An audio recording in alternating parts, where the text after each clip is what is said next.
As of today, EV adoption rate in Norway is 97%. In Denmark, it is 71%. In Sweden, it is 63%. In China, it's 54%. Even our neighbor, Nepal, is at a staggering 71% EV adoption. And what about India?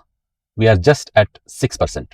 Even today in India, there is a lot of debate and discussion about whether EVs are the right choice and why we should continue with the ICE cars. And today's episode, I want to touch upon another aspect of EV versus ICE debate. Hello everyone, welcome to another episode on GreenNClean YouTube channel. My name is Vittal.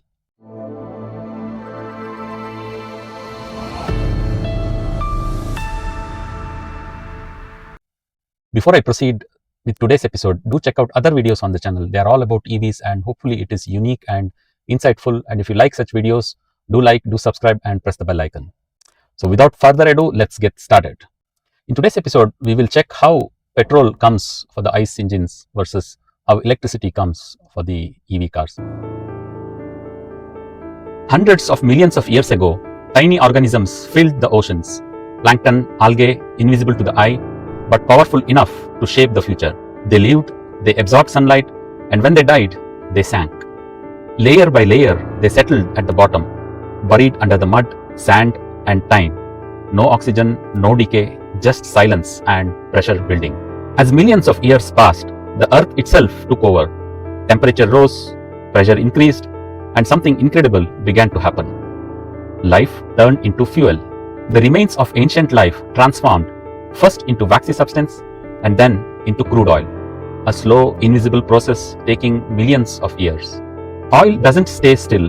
It rises slowly through tiny spaces in rock until it gets trapped, hidden beneath the earth, waiting. And then humans arrived. We drilled deep and extracted this ancient energy to power our world. Once extracted, crude oil begins a journey across continents, across oceans, traveling thousands of miles to reach the places where it will be transformed. Some travel through vast underground pipelines hidden beneath the forests, deserts, and cities. Others move by rail, by road, a global network built to keep energy flowing. But crude oil in its raw form is not useful. It must be refined.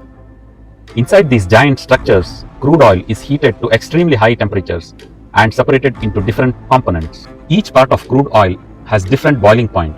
So as the vapor rises, it cools and separates into fuels we use every day. Petrol, the fuel that powers millions of cars, is just one fraction of this ancient mixture. From the refineries, it travels again to fuel stations and finally into our vehicles. Inside every petrol car, fuel doesn't simply burn, it explodes. A controlled explosion releasing energy to move the vehicle forward. But here's the hidden truth. Only a fraction of this energy actually moves the car, just the 1/3 of this energy.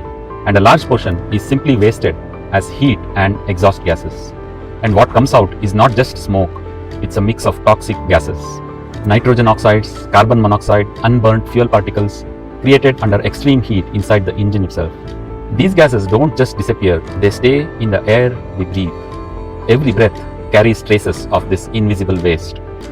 Electric motors, on the other hand, are dramatically more efficient, 85 to 90% efficient, meaning far less energy is wasted.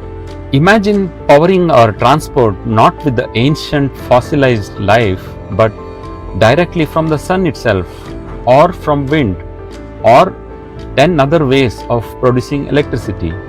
So, millions of years to create, thousands of miles to transport, massive factories to refine, and after all that, most of the energy never even moves the car efficiently. For over 100 years, we powered transportation using energy buried beneath the earth, wasting significant portions of it, emitting poisonous gases in the process. Now, for the first time, we can power it directly from the sky, or wind, or water, in the most efficient way possible with zero tailpipe emissions. The future isn't underground anymore. And not just this, India wastes millions and billions of dollars in getting these crude oils from other places. And if you think that all of this still makes sense and we should continue with ICE cars and not switch to EV, then I have nothing else to say. Thanks a lot for watching another episode on GreenNClean YouTube channel. See you soon again.